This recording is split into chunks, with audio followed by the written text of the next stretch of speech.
Dylan Cease, and I'll be honest with you, I didn't see this coming. I know that there were some talks that were circulating, but listen, that happens all the time and nothing really comes to fruition. But Dylan Cease was officially traded from the Chicago White Sox to the San Diego Padres. The Padres getting Dylan Cease in return. Listen, I know the top guy they got in the deal was Drew Thorpe, a guy in the Yankee system that I really, really loved. I mean, listen, I know we got Juan Soto, but giving up Drew Thorpe hurts. I think he's going to be a real good player. San Diego's number 5 prospect, number 85 overall in Major League Baseball, according to MLB Pipeline. An outfielder, Samuel Zavala, San Diego's number 7 prospect. Another right-handed pitcher in Jairo Iriarte, the San Diego number 8 prospect. And then another major league arm in Steven Wilson, another right-handed pitcher, goes from the Padres to the White Sox. So Cease for Thorpe, Zavala, Iriarte, and Steven Wilson. The first thing I kind of want to throw out there, Dalton, is I was really expecting, based on how the negotiations were being broadcasted to the public, it really sounded like the White Sox were being unbelievably unreasonable. They wanted top dollar for every, and I don't want to pretend like this package isn't something. It is, but I was expecting more. I mean, just how late this dragged into the spring, and how almost tight the White Sox were from trading him to anybody. First of all, honestly, my first takeaway is that I don't want to ever hear that the Yankee tax doesn't exist from anybody. Okay. The Yankees were in on this. And I know I don't want to circle everything back to the Yankees, but just getting this off my chest, right? The White Sox were like, if you're getting Dylan Cease from us, we need Spencer Jones. Spencer Jones is our top prospect. We're not giving you Spencer Jones, especially, by the way, and Cease's stats weren't in the graphic, but he had a 4.58 last year. I know he had a great 2022, but his 2023 was as mid can get. So I'm kind of surprised by the return. What say you? I think the return was when I see the Padres making a deal, I assume it's going to be as loud as possible. So Yeah. I think I was expecting to see a little bit more in the return, but still, I mean, you're talking 3 of their top 8 prospects from what is a pretty decent farm system because of the Soto trade and other trades that they've made. I think at the end of the day, it's just the Padres are just weird, man. Like you trade away Soto for prospects because you're trying to, not be in a position to have to pay a guy. And I know you don't have to pay Cease yet, right? There are a couple years of control there, but like you're pushing out the payday on this guy 1 year from where it was on Soto, but Soto is a much more valuable player than Dylan Cease. Oh, yeah. And you're giving up 3 of your top 8 prospects for, like you said, a pitcher whose ERA was in the mid-4s last year, a guy who can struggle with command. And look, Dylan Cease is really special when he's on, but he's probably not better than Blake Snell right now.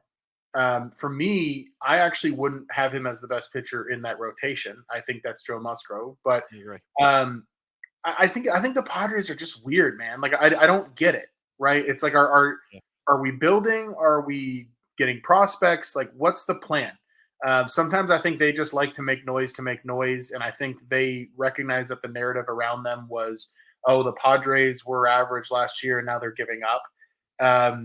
And sometimes I think that's kind of how Preller operates, is he's just like hell we are, we're not giving up. So I don't know. It's an overpay when you look at what the results have been with Cease. It might not be an overpay when you look at the potential with Cease and the fact that the White Sox are not exactly the ideal place to develop as a pitcher. So we'll see how it turns out. I just think the whole thing's weird.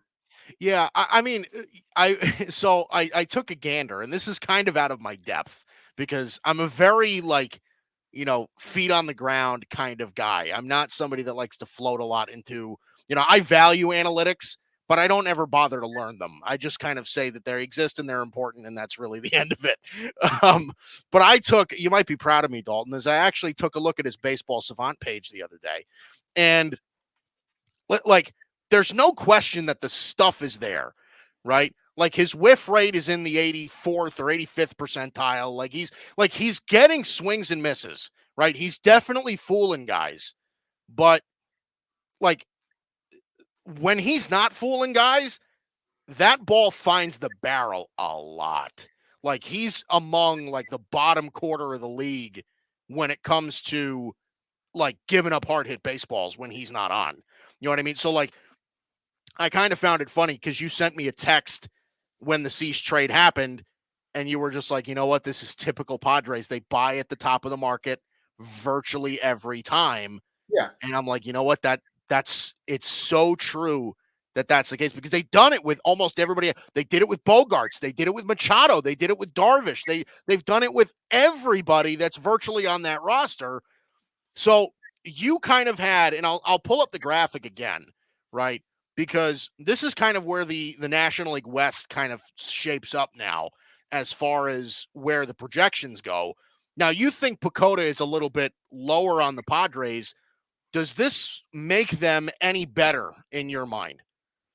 Oh, sure. I mean, why wouldn't it, right? It makes the rotation one more good arm deeper. Yeah. Whether Cease ends up being a star or whether Cease ends up being just pretty good.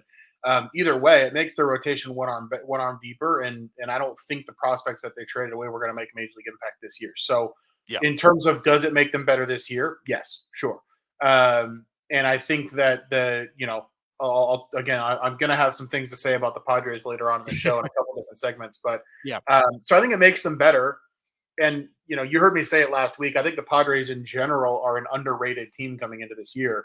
When you look up and down that roster, it's still pretty damn strong. So, I think it makes them better this year. I just think that why make the Soto trade if you're gonna do this? Like, why not hold on to Soto and truly go all in? That's the part of it that doesn't make sense to me. Just the pairing of those two moves makes for just a really weird situation. It does. I mean, if you look at this rotation, and we'll move on in a second, but because if you look at this rotation, it definitely does help it. And it gives them, if they were a postseason team, it gives them a legit 4-man playoff rotation, right? With Musgrove, Darvish, and kind of insert Dylan Cease wherever you want here. But Musgrove, Darvish, Dylan Cease, and Michael King is a legitimate playoff rotation. Like that's a real playoff rotation. And trust me on Michael King, that kid's going to be so good. Like I said, if I had the chance to trade Clark Schmidt and Chase Hampton before we traded Michael King and Drew Thorpe, I would have taken that in a millisecond. But anyway, so Dylan Cease ends up going to the Padres. Not where I expected him to go by any means. If you would have asked me at the beginning of the offseason where he was headed, the Padres, I'm not even sure would have been on my list with the fact of, for a lot of the reasons that you described of, listen, they couldn't make payroll, right? Like they've kind of needed to get into a position where they needed to rebuild or not even rebuild, just kind of restructure, send some money away to get ourselves in a more comfortable position. And now you're pretty much just delaying the payment for another year for a guy that you're probably going to want to keep. So interesting stuff there.